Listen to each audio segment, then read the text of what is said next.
Olá, pessoal, tudo bem com vocês? Eu sou a professora Nayara e hoje a nossa aula tem como assunto tabela periódica. Hoje vocês podem acompanhar este conteúdo no livro 1 de vocês, páginas 749 a 754. Vamos lá? Por muitos anos, um dos grandes mistérios da química era qual seria a melhor forma de agrupar os elementos químicos descobertos até então. Eles poderiam ser agrupados? Como isso aconteceria? Diversos cientistas tentaram estabelecer uma ordem de agrupamento desses elementos químicos, mas foi em 1869 que o cientista Dmitri Mendeleev conseguiu finalmente organizar esses elementos químicos descobertos até então de acordo com a ordem crescente da massa de cada um dos átomos descobertos. Porém, foi só em 1913 que o cientista inglês Henry Moseley conseguiu finalmente organizar os elementos químicos por ordem de número atômico. Atualmente, a tabela periódica se apresenta desta forma. Há 118 elementos químicos, sendo que 92 deles são naturais, ou seja, encontrados na natureza, e os demais foram sintetizados pelo homem em laboratório. A tabela periódica ainda é organizada de acordo com a ordem crescente de número atômico, assim como o cientista Henry Moseley determinou. Os elementos químicos atuais, eles são organizados em linhas e colunas na tabela periódica. As linhas representam os períodos, e cada período faz referência ao número de camadas da eletrosfera de cada átomo dos elementos representados na tabela.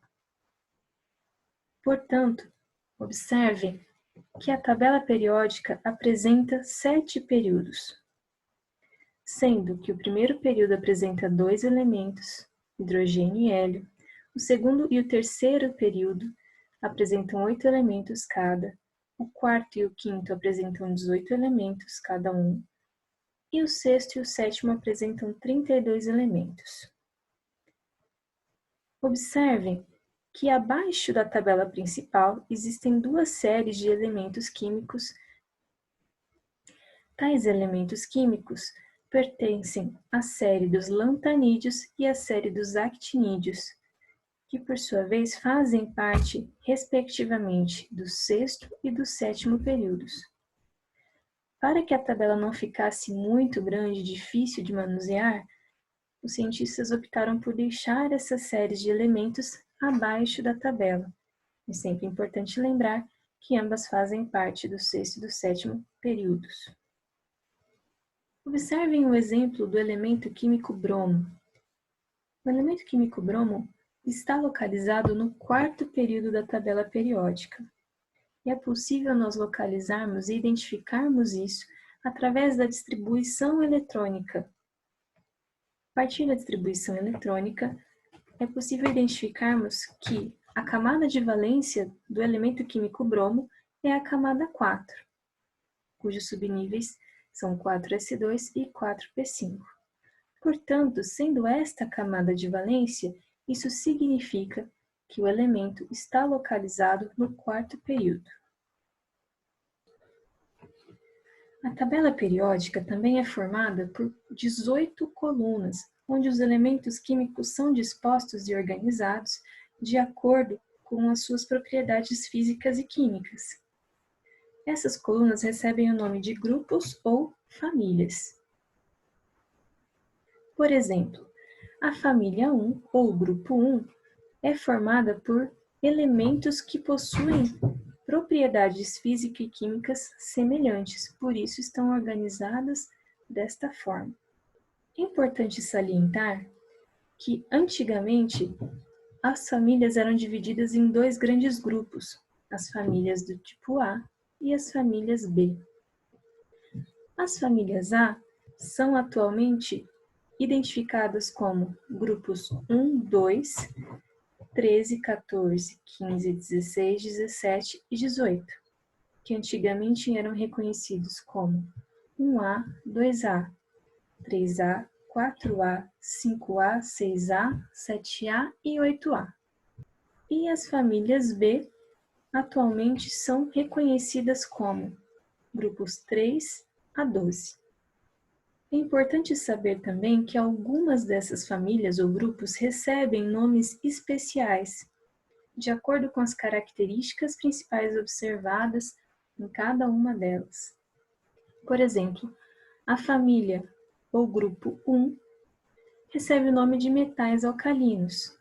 Isso se dá devido ao fato desses metais terem facilidade de reagir com a água, formando assim substâncias alcalinas.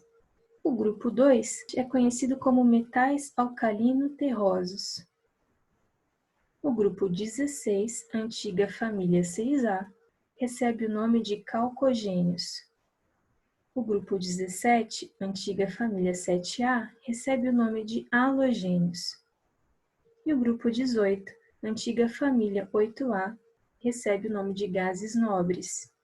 As demais famílias ou grupos podem ser identificados pelo nome do primeiro elemento do grupo, como é o caso do grupo do carbono ou família do carbono, família 14, antiga família 4A.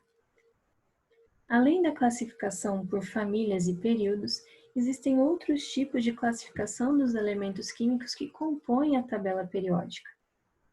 A primeira forma de classificar esses elementos é dividindo-os em elementos representativos, aqui na figura representados na cor azul, que é conhecido como a antiga família A, elementos de transição, que corresponde à antiga família B.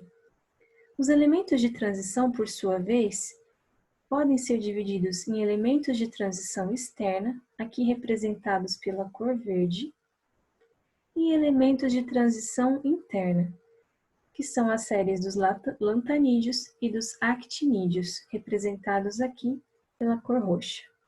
Uma outra forma de classificar os elementos químicos é identificá-los como metais, ametais, gases nobres e hidrogênio. A tabela mostra em amarelo os elementos químicos que são classificados como metais. Em azul estão identificados os elementos químicos não metais. Em roxo nós temos os gases nobres, pertencentes à família ou grupo 18. Separado dos demais grupos, nós temos o elemento hidrogênio, que se destaca dos demais por apresentar características próprias e diferenciadas dos demais elementos químicos. Ao analisarmos a tabela periódica e a distribuição eletrônica dos elementos químicos que a compõem, nós podemos encontrar uma relação direta de sua organização com o diagrama de Linus-Pauling. Isso porque o arranjo da tabela está de acordo com os subníveis que são mais energéticos na distribuição eletrônica de cada elemento. Vamos observar a figura e entender esta relação. Como vocês podem ver, os elementos representativos estão localizados nos blocos destacados em amarelo e rosa. Isso porque estes elementos possuem como subnível mais energético na distribuição eletrônica os subníveis S e os subníveis P. Já os elementos de transição, em sua distribuição eletrônica, apresentam como subnível mais energético o subnível D. Os elementos de transição interna, ou seja, a série dos actinídeos e dos lantanídeos, possuem a sua distribuição eletrônica terminadas no subnível F, ou seja, o subnível F é o mais energético.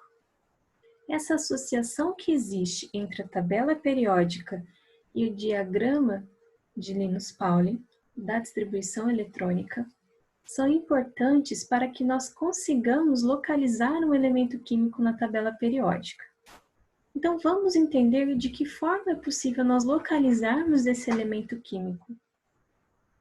Vamos separar, então, em dois grupos, os elementos representativos e os elementos de transição. Começando, então, pelos elementos representativos.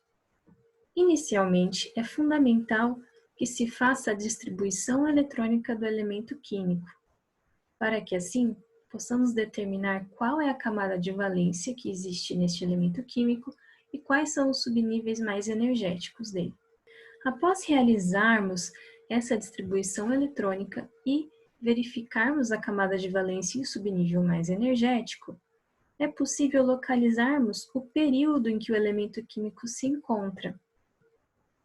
Isso porque o período está relacionado com o número de camadas que este elemento possui em sua eletrosfera.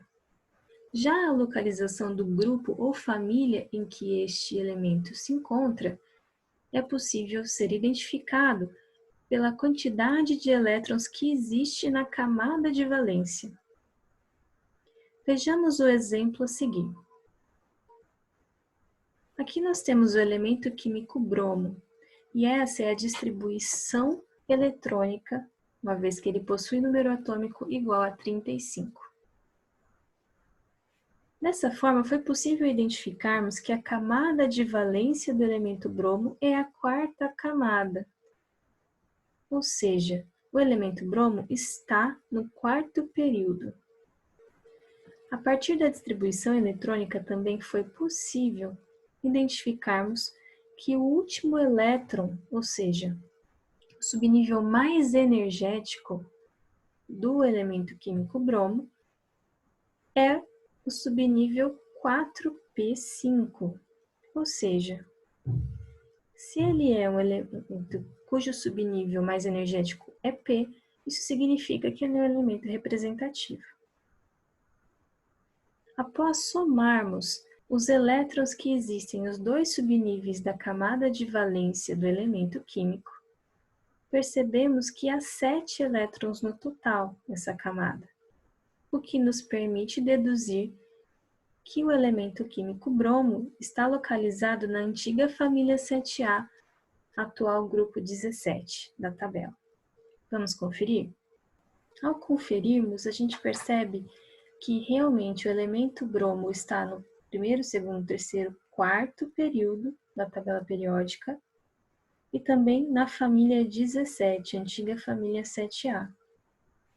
Cruzando essas referências, nós conseguimos identificar exatamente o local onde o elemento se encontra na tabela. Agora vamos aprender como localizar um elemento químico que seja de transição externa. Para fazermos isso, além de realizar a distribuição eletrônica do elemento químico e verificar qual é sua camada de valência e qual é o subnível mais energético que ali está na distribuição de seus elétrons, é importante somarmos os elétrons do subnível S da camada de valência e do subnível D da penúltima camada. Vamos ver os exemplos. No exemplo, nós temos o elemento químico vanádio, cujo número atômico é 23, e a distribuição eletrônica deste elemento está descrita aqui.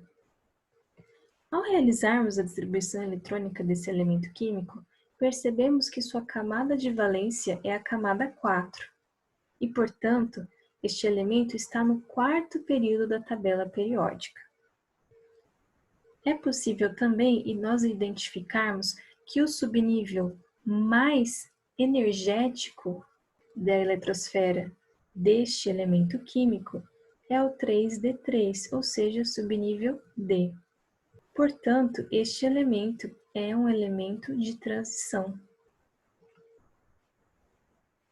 E por último, precisamos somar a quantidade de elétrons que está no subnível S da camada de valência com a quantidade de elétrons que está no subnível D da penúltima camada, que neste caso é a camada 4s2 e 3d3.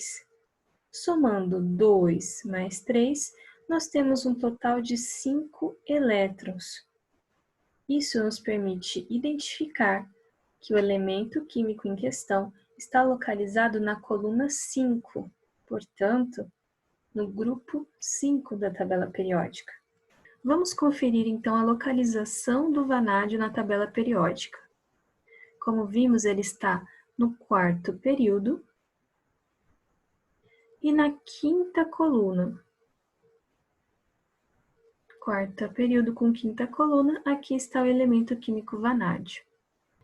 A partir de agora, nós vamos estudar a respeito das propriedades periódicas da tabela.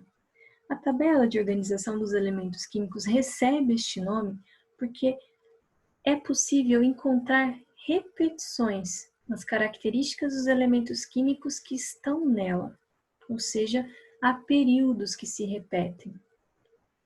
Com isso, surgem as propriedades dos elementos que a compõem. A primeira propriedade periódica é conhecida como raio atômico. Como vocês podem observar na figura, o raio atômico equivale à metade da distância entre o núcleo de dois átomos que estão próximos um ao outro. A partir disso, nós podemos inferir que o raio atômico dos átomos aumenta de cima para baixo, ou seja, quanto mais para baixo o elemento químico estiver na tabela periódica, maior será o seu raio atômico. E quanto mais à direita ele estiver, maior será o seu raio atômico. Portanto, o elemento químico cujo átomo possui o maior raio atômico é o césio, como vocês podem observar na figura ao lado. Isso acontece porque, quanto mais para baixo os elementos estão dispostos na tabela periódica, isso indica que há um maior número de elétrons em sua eletrosfera e uma maior quantidade de camadas também em que esses elétrons estão localizados, fazendo com que o átomo seja maior. Porém, quanto maior o número de prótons, ou seja, o número atômico do elemento, ou seja, quanto mais para a esquerda um elemento químico estiver, maior será a atração que esses prótons possuem em relação aos elétrons das camadas da eletrosfera desse átomo, fazendo com que a eletrosfera fique mais próxima do núcleo e, portanto, o raio do átomo diminua. Uma outra propriedade periódica é o raio iônico. E para isso é importante que nós lembremos que os cátions são aqueles elementos cujo átomo perdeu elétrons, portanto, ficaram com carga positiva. Enquanto os ânions são aqueles elementos que tendem a ganhar elétrons, que quando recebem esses elétrons, acabam ficando com um número de elétrons maior do que o número de prótons, portanto, com carga negativa. Depois de lembrarmos deste conceito, vamos entender o que é essa propriedade do raio iônico. Para isso, é importante nós pensarmos que quanto maior for a quantidade de prótons que existe no átomo em relação à quantidade de elétrons, isso faz com que os prótons atraiam mais os elétrons que compõem a eletrosfera deste átomo. Portanto, os elementos químicos que tendem a formar cátions possuem um menor raio iônico. Em compensação, os elementos químicos que tendem a formar ânions apresentam um maior raio iônico, porque quanto maior a quantidade de elétrons que existe na eletrosfera, isso acontece devido ao ganho de elétrons desses elementos, maior é a repulsão que existe entre esses elétrons, fazendo com que eles tendam a ficar mais distantes possíveis, aumentando o raio iônico do elemento químico. A terceira propriedade periódica é a energia de ionização, e ela está relacionada com a energia mínima que é necessária para que se retire um elétron de um átomo que está no estado gasoso, e ela está intimamente relacionada com o raio atômico. Isso porque quanto maior for o átomo, maior a eletrosfera desse átomo será, e portanto menor a energia de ionização será necessária para retirar elétrons desse átomo. Porém, quanto menor for o raio do átomo, o raio atômico, isso faz com que os prótons atraiam mais os elétrons da eletrosfera desse átomo. Isso faz com que haja necessidade de ter uma energia maior para retirar os elétrons daquele átomo. Portanto, que se tem uma maior energia de ionização. Então, a energia de ionização é maior quanto mais para cima o elemento químico está, quanto mais para a esquerda ele se encontra, ao contrário do que acontece no raio atômico.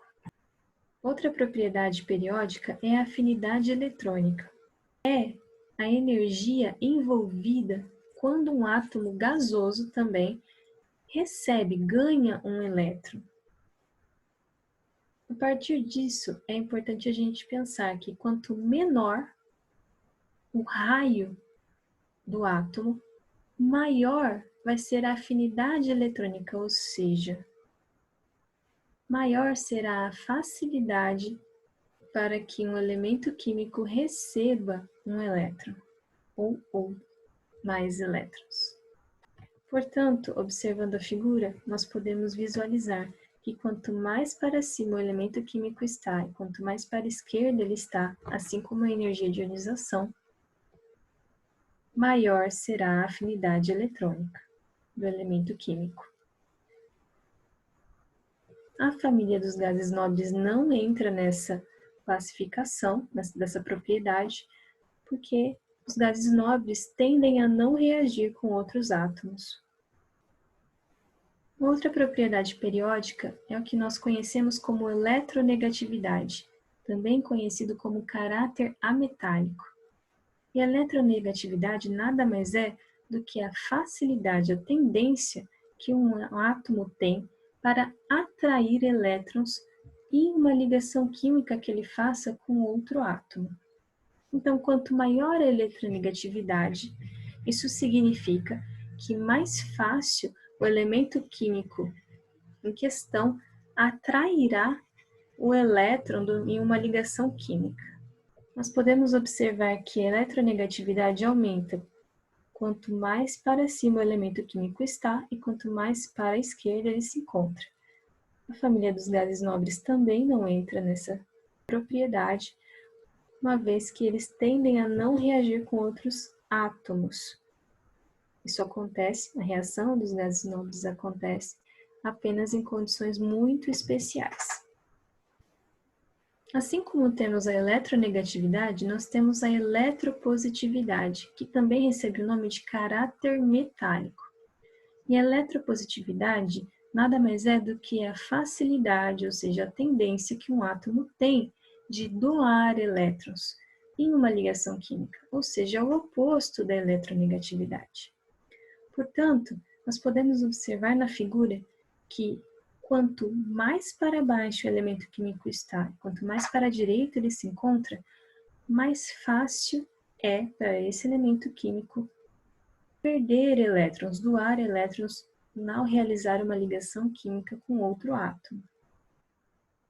Bom, pessoal, eu espero que tenha ficado claro o conteúdo da aula de hoje. Nos vemos no momento com o professor. Até lá!